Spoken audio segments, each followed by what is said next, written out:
Hai semua, jom kita putar masa ke belakang sekejap. Hari ni kita nak jadi macam detektif sejarah, nak siasat satu misteri besar. Kenapa ya negara kita Malaysia yang best ni dulu jadi rebutan kuasa-kuasa asing? Apa cerita sebenarnya? Jom kita mulakan. Cuba awak bayangkan sekejap. Negara kita ni kan macam satu peti harta karun yang super besar.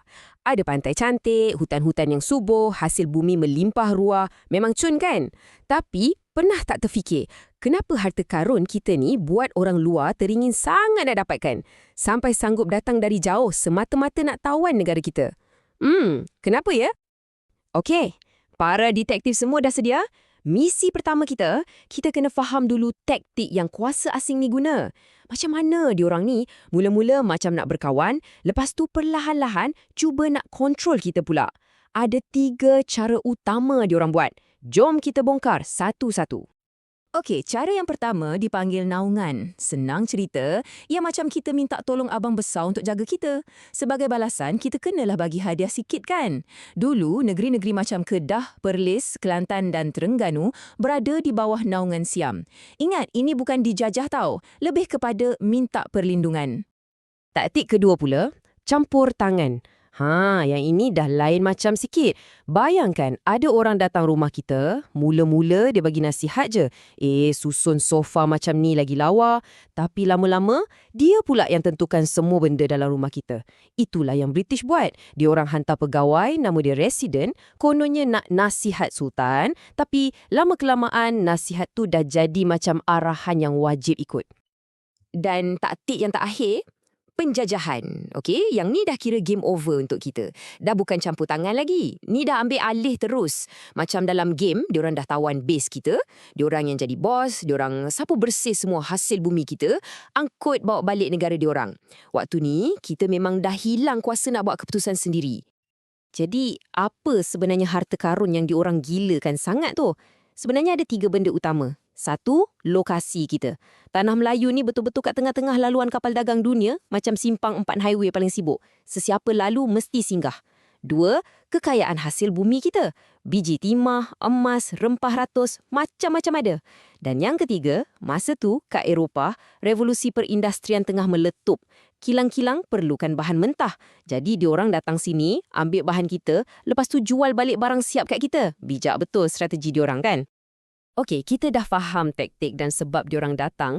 Sekarang, jom kita kenal pula dengan watak-watak utama dalam cerita ni. Siapa je kuasa-kuasa asing yang pernah datang ke tanah air kita ni? Wow, cuba tengok garis masa ni. Panjang betul senarainya. Macam lumba lari berganti-ganti. Mula-mula Portugis datang tahun 1511. Lepas tu Belanda pula ambil alih. Kemudian British. Ada juga nama-nama lain yang unik macam James Brooke di Sarawak dan Syarikat Borneo Utara British SBUB di Sabah. Dan jangan lupa, Jepun pun pernah datang masa Perang Dunia Kedua. Lama betul negara kita ni jadi tumpuan kan? Tengok ni. Melaka ni memang macam piala pusingan. Semua orang nak. Mula-mula Portugis yang menang, lepas tu Belanda datang rampas piala tu. Akhir sekali, British pula dapat dari Belanda. Cuba bayangkan, satu bandar yang sama tapi bertukar-tukar tangan antara 3 kuasa besar Eropah. Ini menunjukkan betapa hebat dan strategiknya Melaka masa tu.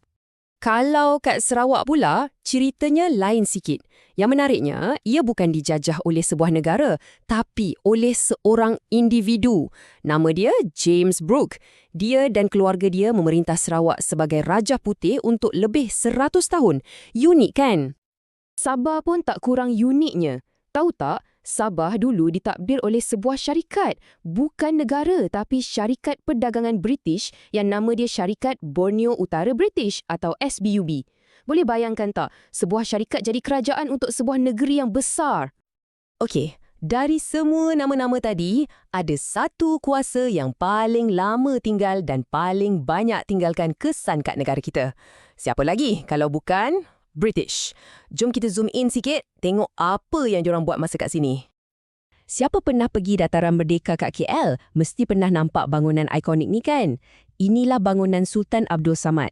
Boleh kata, bangunan ni macam postcard dari zaman British. Setiap kali kita pandang, ia jadi simbol yang mengingatkan kita tentang era pentadbiran British di tanah air kita. British ni memang bijak. Dorang tak guna satu cara je untuk semua negeri. Macam main catur, ada macam-macam strategi. Untuk negeri-negeri selat macam Pulau Pinang, Melaka dan Singapura, dorang takbir terus. Untuk negeri-negeri Melayu bersekutu, dorang letak residen. Dan untuk yang tidak bersekutu, dorang guna penasihat. Nama je lain-lain, tapi tujuannya sama je. Untuk pastikan kuasa tetap kat tangan dorang. Bila British dah bertapak lama, bukan setakat cara pentadbiran je yang berubah. Habis semua benda berubah. Ekonomi, masyarakat, pendek kata wajah negara kita dah tak sama macam dulu. Inilah enjin buat duit British. Diorang tukar ekonomi kita jadi kilang yang fokus pada dua benda je, biji timah dan getah. Dan cuba teka, jalan raya dan landasan kereta api yang diorang bina tu untuk apa? Bukan untuk kita jalan-jalan tau, tapi ia macam satu conveyor belt gergasi. Fungsinya satu je, angkut semua hasil bumi kita ke pelabuhan, lepas tu terus hantar ke Eropah. Disebabkan aktiviti pelombongan dan peladangan yang pesat ni, maka muncullah bandar-bandar baru. Bandar macam Kuala Lumpur, Ipoh dan Taiping, semua ni membesar dengan cepat sebab ia jadi pusat untuk British uruskan semua kerja-kerja diorang. Inilah masanya negara kita mula berubah jadi lebih moden dan membangun.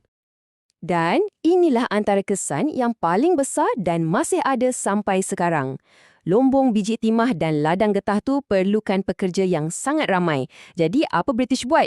Diorang bawa masuk buruh dari China dan India. Dari sinilah bermulanya masyarakat majmuk kat Malaysia. Yap, kawan-kawan kita yang berbangsa China dan India kat sekolah tu, semuanya adalah sebahagian dari sejarah besar negara kita ni.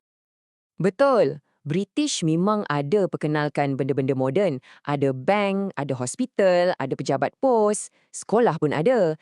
Tapi, sekolah-sekolah ni diasingkan ikut kaum. Ada sekolah Melayu, sekolah Cina, sekolah Tamil dan sekolah Inggeris. Ini semua sebahagian daripada strategi pecah dan perintah diorang supaya senang nak tadbir. Jadi, lepas kita dah selami semua cerita ni, apa agaknya pengajaran paling penting yang kita boleh ambil? Apa warisan yang ditinggalkan oleh sejarah ni untuk kita semua? Ini dia kuncinya. Ayat ni penting sangat untuk kita faham.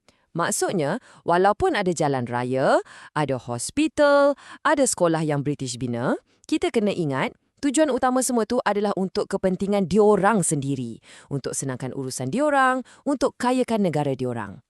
Pendek kata, di sebalik semua kemudianan tu, hakikatnya kekayaan negara kita sedang disedut keluar.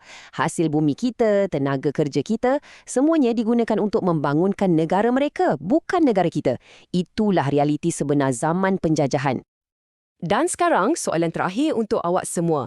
Kita dah lihat betapa susahnya perjuangan orang-orang dulu. Sekarang, kita dah merdeka. Tanggungjawab untuk jaga kemerdekaan ni ada pada bahu kita semua, generasi akan datang. Jadi, cuma fikirkan apa yang kita boleh buat sebagai seorang pelajar, sebagai anak Malaysia untuk pastikan negara kita ni kekal merdeka dan berdaulat sampai bila-bila. Terima kasih sebab sudi jadi detektif sejarah bersama saya hari ini. Jumpa lagi!